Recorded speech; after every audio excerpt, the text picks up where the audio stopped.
നമ്മുടെ നാട്ടിലെ പലഹാരങ്ങളിൽ ഏറ്റവും അധികം ഇഷ്ടം ഏതാണെന്ന് എന്നോട് ചോദിച്ചാൽ ഞാൻ പറയും ബോണ്ടയും ഉള്ളിവടയാണെന്ന്. എനിക്ക് ഈ രണ്ട് ഐറ്റവും ഭയങ്കര ഇഷ്ടമാണ്.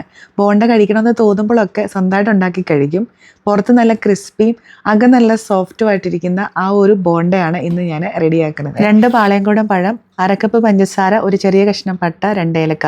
ഇത് നന്നായിട്ട് അരച്ചെടുത്തിട്ട് 1/2 കപ്പ് മൈദ, 1/2 കപ്പ് ഗോതമ്പ് പൊടി. ഇതിലേക്ക് നമുക്ക് ഈ ഒരു മിക്സ് ചേർത്ത് കൊടുക്കാം. ഒരല്പം ഉപ്പും കൂടി ചേർത്ത് കൊടുക്കണം. ആവശ്യമുണ്ടെങ്കിൽ കുറച്ച് വെള്ളം ചേർത്ത് കൊടുക്കാം.